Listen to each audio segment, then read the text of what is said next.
Welcome to all dear students. आज के इस वीडियो के माध्यम से हम बात करेंगे अपने जो सेंटर की जितनी भी एग्ज़ाम होती है एसएससी रिलेटेड या फिर कोई सीआरपीएफ होता है, पुलिस डिपार्टमेंट की होती है, तो उनमें जीके एंड जीएस का पोर्शन आता है, आप सभी को पता है। तो उस जीके एंड जीएस के पोर्शन में से आपको जैसे बायोलॉजी का है, अपना फिजिक्स का है, इसी प्रकार एक रसायन विज्ञान अपना है ना, केमिस्ट्री से रिलेटेड जो क्वेश्चंस आते हैं, तो मैं वो 20 या 21 क्वेश्चन इसमें 21 क्वेश्चंस लेके आया हूँ रिपीटेड, जो हमेशा ही हर एग्ज़ाम में लगभग रिपीट होते हैं। इनमें से कोई ना कोई क्वेश्चन आ ही जाता है। तो ये 21 रिपीटेड क्वेश्चन है और ये मैं एसएससी के प्रीवियस ईयर क्वेश्चंस लेके आया हूँ, जो एसएससी ने खुद ने प्रीवियस ईयर क्वेश्चन मोस्ट छाटे हैं ना, तो वो 21 क्वेश्चन हैं। तो चलिए बात करते हैं पहले क्वेश्चन से। इसमें अपने पास है, देखो फर्स्ट क्वेश्चन है कि रेडियो धर्मिता की खोज किसने की थी। तो रेडियो धर्मिता की खोज करने वाले थे, ऑप्शन ए है रदरफोर्ड, हेनरी बैकुरेल, रोएंटन जेन और आइंस्टीन। तो आप सभी को पता है कि हेनरी बैकुरेल ने रेडियो धर्मिता की खोज की थी। अब आता है रदरफोर्ड ने किसकी खोज की थी। तो रदरफोर्ड ने की थी नाभिक की खोज। ओके, नाभिक की खोज करने वाले थे रदरफोर्ड। ठीक है, अगला क्वेश्चन देखिए। एक्वारेजिया आयतन में 1:3 के अनुपात में निम्नलिखित में से किसका मिश्रण की। एक्वारेजिया है ना, वो एक्वारेजिया किस अनुपात में होता है। तो आप सभी को याद होना चाहिए, एक्वारेजिया होता है HNO3 और HCl होता है। ठीक है, नाइट्रिक एसिड और HCl होता है। तो याद करने का तरीका मैं बता दूं, देखो 1:3 में पूछे ना, तो आपको याद होना चाहिए कि एक्वारेजिया 2 चीज़ों से मिलकर बना होता है। एक तो HNO3 से, ठीक है, एक मिनट, एक तो होता है HNO3 से और एक होता है HCl से। इसमें 2 इंपॉर्टेंट बात याद रखना। देखो 1:3 में होता है, आपको ये भी याद है, आपको ये भी पता है कि HNO3 HCl होता है। तो याद रखना है, जिधर 3 है उधर 3 नहीं आएगा, तो 3 आएगा 1 की तरफ। तो 1 अनुपात में HNO3 होता है, 3 अनुपात में क्या होता है, HCl होता है। तो ये याद रखना, 3 की तरफ 3 नहीं आएगा। तो मैं तो ऐसे याद करता हूँ कि एक्वारेजिया का। ओके, तो एक्वारेजिया होता है कि HNO3 नाइट्रिक एसिड और HCl होता है। अगला क्वेश्चन देखिए कि गहरे समुद्र में गोताखोरों के समय गोताखोर ऑक्सीजन, ये याद रखना, ऑक्सीजन और कौन सी गैस के मिश्रण का उपयोग करते हैं। तो ये हमेशा याद रखना कि किस गैस का उपयोग करते हैं, वो करते हैं हीलियम गैस का। क्यों करते हैं इसका रीज़न देख लो, क्योंकि देखो ऑक्सीजन गैस है, अब किस ऑक्सीजन में O2 में अगर कोई भी गैस मिलाएंगे, है ना, तो कोई भी गैस मिलाएंगे तो मिश्रण बनाएगी, उस गैस के साथ मिश्रण बनाएगी जो कि ऑलरेडी घातक है। और गोताखोर के समय इसलिए हम हीलियम मिलाते हैं। और आपको पता है हीलियम क्या होती है, एक इनएक्टिव गैस होती है, अक्रिय गैस होती है। ये ऑक्सीजन से कोई भी क्रिया नहीं करती है और अपने गोताखोरों के समय ना इनके सिलेंडरों में हीलियम गैस प्रोवाइड करता ताकि अच्छे से गैसों का मिश्रण रहे, श्वास अच्छे से आए, और एक्टिव गैस है ताकि O2 से क्रिया भी नहीं करेगी। तो इसलिए हम क्या करते हैं, गोताखोरों के जो टैंकों में है ना, ऑक्सीजन के साथ हीलियम गैस मिलाते हैं। तो ये याद रखना, ये इंपॉर्टेंट क्वेश्चन है तीनों, दोबारा देख लो।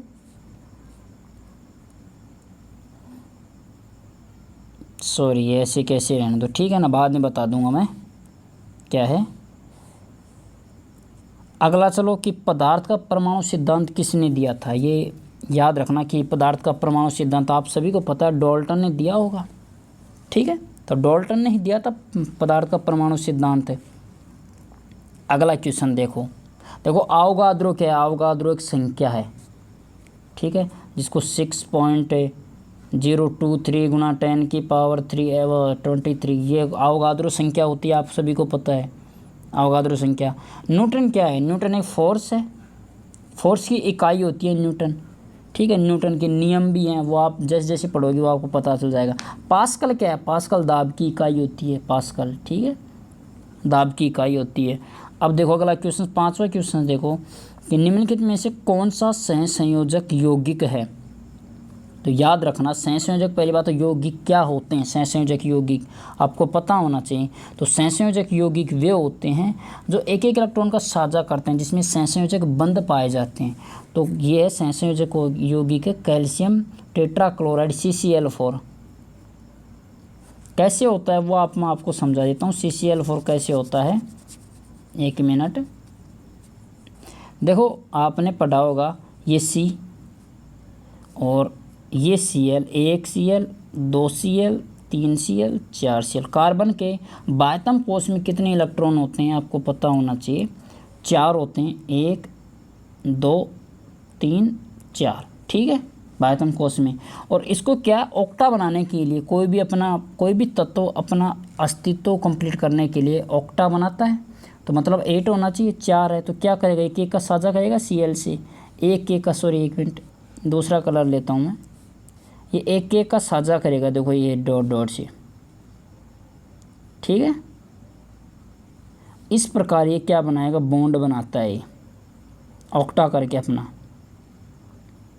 इससे क्या होगा, देखो कार्बन की क्या हो गई, कार्बन के तो 8 हो गए कंप्लीट, गिन लो, ठीक है ना, ऑक्टाहेड्रल।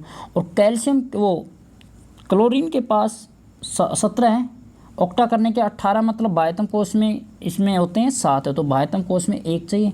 तो इसका क्या हो जाएगा, इसके पास ऑलरेडी 7 तो हैं क्लोरीन के पास, 1 कार्बन कर लेगा, ये अपना ऑक्टा कर लेगा कंप्लीट, सॉरी एक मिनट, ये अपना कर लेगा, ठीक है ना, ये क्लोरीन अपना कर लेगा कंप्लीट। तो क्लोरीन के बाह्यतम कोश में 7 होते हैं, 1 लेके 18 कर लेगा। और कार्बन के 4 होते हैं, तो चारों से एक लेके अपना ऑक्टा कर लेगा। इस प्रकार CCl4 होते हैं, तो एक इलेक्ट्रॉन का साझा कर रहे हैं, तो सहसंयोजक बंध भी है इसमें। ओके, अगला क्वेश्चन देखिए।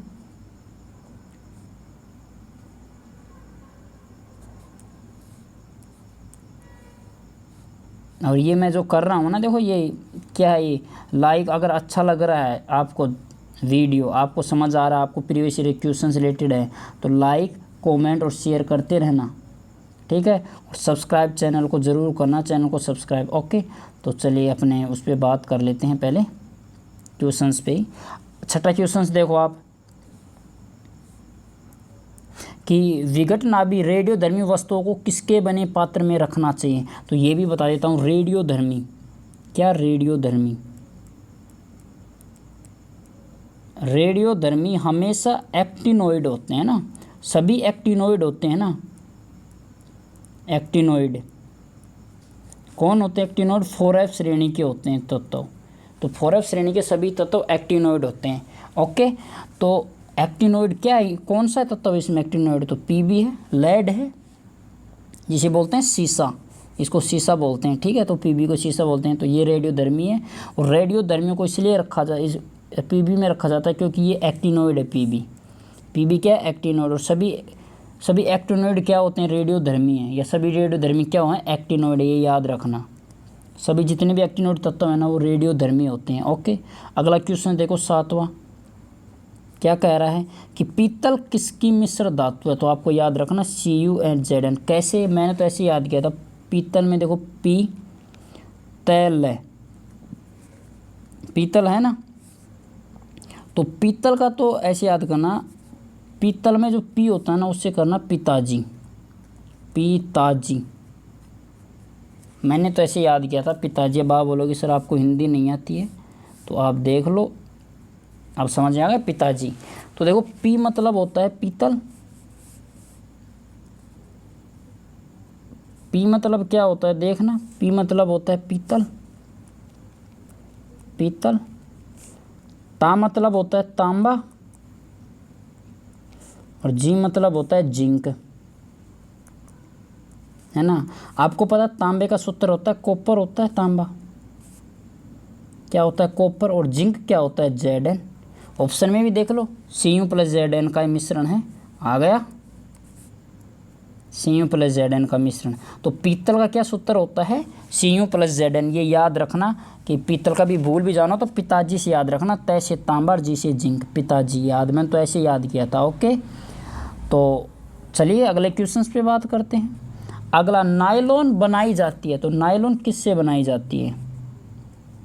नायलॉन देखो आपको याद होना चाहिए, नायलॉन के लिए ये होता है कार्बन ऑक्सीजन और नाइट्रोजन युक्त होने चाहिए इसमें, है ना, ये बॉन्ड होने चाहिए। तो देखो इसमें पॉलीएथिलीन में कार्बन है सिर्फ, प्रोपिलीन में भी कार्बन है, एस्टर में तो एमाइड, एमाइड क्या होता है, नाइट्रोजन युक्त होता है, कार्बन भी होते हैं। तो पॉली एमाइड नायलॉन, नायलॉन किससे बनाई जाती है, पॉली एमाइड से। अब आता है संशोधित स्पिरिट होती है। आप प्रयोगशाला में तो ये सभी को पता, अगर प्रयोगशाला में अगर आपने एक्सपेरिमेंट किया होगा कुछ तो आपको पता होना चाहिए 95% एथाइल एल्कोहल को संशोधित स्पिरिट कहते हैं, ठीक है। और ये बता दूँ सभी के सभी, देखो अगर देख रहे हो तो एसएससी एमटीएस में आया 2014 में, ये भी 2014 में आया है, प्रीवियस के भी क्वेश्चंस देखो एसएससी एमटीएस में आए हैं, ठीक है। तो ये सभी प्रीवियस के देखो, ये सभी के सभी प्रीवियस ईयर क्वेश्चंस हैं, ये सभी इम्पोर्टेंट हैं। दोबारा बोल रहा हूँ, याद कर लेना इनको अच्छे से। और क्या अगला क्वेश्चंस देखो, तो संशोधित स्पिरिट होती है क्या, 95% एथाइल एल्कोहल। अब आता है KMnO4। KMnO4 का प्रयोग किस रूप में किया जाता है, तो विसंक्रामक के रूप में, आपको याद रख लेना, विसंक्रामक के रूप में, कीटनाशक के रूप में किया जाता है, लेकिन अगर बात करें मेन तो विसंक्रामक के रूप में KMnO4 का प्रयोग किया जाता है। नेक्स्ट क्वेश्चन देखिए, सीमेंट, बालू और पानी के गाढ़े घोल को क्या कहते हैं। यहाँ पर दो कन्फ्यूज होता है, कंक्रीट और मसाला। बता देता हूँ मैं, अपना जो आंसर है वो तो आएगा गारा या मसाला। सीमेंट, बालू और पानी के गाढ़े घोल को, कंक्रीट के लिए क्या होता है, कंक्रीट में क्या होता है, सीमेंट तो होता ही है, सॉरी एक मिनट, कंक्रीट के लिए यहाँ नीचे लिख देता हूँ मैं, सीमेंट, पानी भी होता है, सीमेंट और पानी होया, और यहाँ पर होती है मोटी बालू, मोटी बालू जिसे हम बोलते हैं बजरी, ठीक है ना, बजरी होता है, या पत्थर का कुछ वो घिसा हुआ होता है, बजरी बोलते हैं, उसे बोलते हैं कंक्रीट। यहाँ पर इसने लिया है बालू, तो बालू लिया है ना, तो गारा मसाला बनाती है, ठीक है, घरों को बनाने के लिए यूज किया जाता है। 12वां क्वेश्चन देखो कि निम्नलिखित में से क्या रासायनिक अभिक्रिया, कौन सी रासायनिक अभिक्रिया नहीं है, तो रासायनिक अभिक्रिया कौन कौन सी नहीं है, दो प्रकार की होती हैं, एक तो भौतिक होती है, एक रासायनिक अभिक्रिया होती है। देखो भौतिक क्या है, दो बता देता हूँ मैं आपको, एक तो भौतिक और एक होती है रासायनिक। इसको मैं मिटा रहा हूँ, ठीक है, तो एक तो होती है भौतिक, एक होती है रासायनिक। भौतिक होती है जो जलकर वापस उसी अवस्था में आ जाए, ए है तो ए को जलाने पर या कोई भी अभिक्रिया करवाने पर वापस ए प्राप्त हो, ठीक है, मतलब वापस उसी अवस्था में लाया जा सकता है। जैसे पानी है, पानी भाप बनता है, भाप से वापस बादल के रूप में जैसे वो वापस बरस के पानी आ जाता है, तो ये क्या है, भौतिक अवस्था है। रासायनिक अभिक्रिया देखो, इसका एग्जांपल देता हूँ, ए कोई भी है, वो किसी से अभिक्रिया करके वापस नहीं आता, वो बी ही बनाता है, ठीक है। कैसे, जैसे भोजन का पचना, वापस आप भोजन अगर पच जाता तो वापस रोटी तो नहीं निकाल सकते ना। कागज़ का जलना, एक बार कागज़ जल गया तो उसको वापस कागज़ में रूप में नहीं ला सकते, तो ये रासायनिक अभिक्रिया। तो आपको बता देता हूँ मैं, रासायनिक अभिक्रिया हैं ए, बी और डी, ये तो क्या है, रासायनिक अभिक्रिया हैं, ठीक है। और अपना आंसर है, वो अपना आंसर है कि पानी का, ये क्या है, भौतिक है, ना कि रासायनिक। क्या है ये, भौतिक। तो अपना आंसर है सी, पानी का भाप में बदलना, ये भौतिक है, ना कि रासायनिक है। बल्कि रासायनिक आपको पता चला, भौतिक का मतलब जो वस्तु जली है वो वापस वैसे की वैसे आ जाए, कोई भी पदार्थ क्रिया करता वो वापस उसी अवस्था में आना चाहिए, वो तो होता है भौतिक। रासायनिक मतलब वो वापस उसी अवस्था में नहीं आना चाहिए, ठीक है। तो ये भौतिक और रासायनिक के बारे में बता दिया। अगला क्वेश्चन देखो कि संवेदनहारी के रूप में निम्नलिखित में से किसका प्रयोग किया जाता है? तो संवेदनहारी के रूप में आपको पता होना चाहिए NH3 का प्रयोग किया जाता है। ओके, ठीक है। ये क्वेश्चन देखो 14, पेट्रोल की गुणवत्ता किससे अभिव्यक्त की जाती है? और ये मैंने भी याद किया था, मुझे आज भी याद है। तो ऑक्टेन संख्या, कार्बन की ऑक्टा याद रखना, 8 कार्बन संख्या होती है। तो पेट्रोल की गुणवत्ता के लिए ऑक्टेन आपको याद रखना चाहिए कि पेट्रोल ऑक्टेन होता है, रट लो, पेट्रोल ऑक्टेन होता है। मैंने भी याद किया ही था उस समय, सूत्र होता है, बहुत अच्छा होता है इसका। कार्बन की 8 श्रृंखला होती है, मतलब 8 कार्बन होते हैं, तो ऑक्टेन संख्या बोलते हैं। ठीक है, अगले क्वेश्चन पे चलते हैं कि कॉस्मेटिक पाउडर किससे तैयार किया जाता है? तो गर्ल्स को सभी को पता होना चाहिए है। अब वो कहते हैं ना कि चूना लगा के आ गया, तो ये तो नहीं होगा, जिप्सम तो कभी नहीं होगा है। कॉस्मेटिक पाउडर जो चेहरे पे लगाया जाता है वो जिप्सम तो नहीं होता। तो क्या होता है? तो बता दूं, टल्क। कॉस्मेटिक पाउडर में क्या मिलाया जाता है? टल्क मिलाया जाता है। ओके, अब आता है रेडियो धर्मिता की यूनिट क्या होती है? तो क्यूरी होती है, सभी को याद होना चाहिए रेडियो धर्मिता की। फर्मी किसकी होती है? फर्मी होती है नाभिक की, और नाभिक की होता है 10 की पावर, देखो -10 तो होता है परमाणु का। ये क्वेश्चन आता है कई बार, कभी कभी। परमाणु का आकार 10 की पावर -10 होता है, और नाभिक का आता है 10 की पावर -15। ओके, ये याद रखना। तो परमाणु का 10 की पावर -10, परमाणु का आकार, नाभिक का आकार होता है 10 की पावर -15। और आप बताओ इनमें से छोटा कौन है फिर? तो छोटा कौन होता है वो बता देता हूँ मैं, 10 की पावर 15 नाभिक होता है, क्योंकि नेगेटिव में है ना, जो चीज़ बड़ी होती है वो सबसे छोटी होती है, तो नाभिक का आकार छोटा होता है। ठीक है, और रेडियो धर्मिता की इकाई क्या बताई थी हमने? क्यूरी बताई थी। कैंडेला होती है ज्योति की तीव्रता। ये क्या होती है? ये ज्योति की तीव्रता होती है। ज्योति कोई क्लास वाली ज्योति नहीं है, कोई गर्ल्स का नाम नहीं है, ज्योति की तीव्रता होती है। ओके, तीव्रता, ठीक है। तो याद रखना, कैंडेला ज्योति की तीव्रता होता है। और एंगस्ट्रॉस क्या होता है? एंगस्ट्रॉन दूरी की इकाई होती है, एंगस्ट्रॉन है ना। एंगस्ट्रॉन होता है 10 की पावर कितना होता है? -6 होता है। ये होता है 10 की पावर -6, ठीक है, एंगस्ट्रॉन होता है ना, एंगस्ट्रॉस। ठीक है, तो धर्मिता की इकाई क्या होती है? क्यूरी होती है। अगला क्वेश्चन देखिए, आप सभी के लिए है ये, कि हर एक कच्चे फलों को कृत्रिम ढंग से पकाने के लिए, इसमें 2 प्रकार के क्वेश्चन है, ये याद रखना कि हर एक कच्चे फलों को कृत्रिम ढंग से पकाने के लिए तो एसिटिलीन गैस का उपयोग किया जाता है, कृत्रिम रूप से पकाने के लिए। अगर वैसे सामान्य पूछे कि फल कच्चा है और उसको पकाने के लिए कौन सा हार्मोन स्रावित होता है, तो वो होता है एथिलीन। ठीक है, अगर कृत्रिम से पूछ रहा है तो एसिटिलीन, और एथिलीन का क्या होता है? ये होता है सामान्य प्रक्रिया में कच्चे से पक्का होने के लिए जो हार्मोन स्रावित होता है, तो ये हार्मोन स्रावित करता है कौन? एथिलीन हार्मोन होता है, ये हार्मोन होता है, ये स्रावित होता है जिससे कच्चे फल पक जाते हैं, और कृत्रिम रूप से हम एसिटिलीन का उपयोग करते हैं। ठीक है, अब देख लो, एक बार इधर देख लो, मैंने हर पेज पे ये लिखा है लाइक शेयर कमेंट, है ना, तो ये चलते रहना चाहिए। लाइक ज़रूर करें वीडियो को, कमेंट करें और शेयर ज़्यादा से ज़्यादा करें। ठीक है, और सब्सक्राइबर तो कर देना, सब्सक्राइबर, ठीक है, ताकि और आपको रिलेटेड क्वेश्चंस मिल जाएं, आपका कोई भी क्वेश्चन मिस ना हो। क्या पता इन्हीं में से क्वेश्चन उठ के आ जाए, और क्या पता क्या आएगा, क्योंकि एसएससी को देखो सारे प्रीवियस ईयर्स के क्वेश्चंस हैं ये सभी, तो इन्हीं में से क्वेश्चंस आएंगे और कहीं बाहर से तो आएंगे नहीं। तो वीडियो को लाइक शेयर ज़्यादा से ज़्यादा करना। ठीक है, चलिए अगले क्वेश्चन पे चलते हैं, आपको तो इशारा है काफ़ी है। कांच क्या है?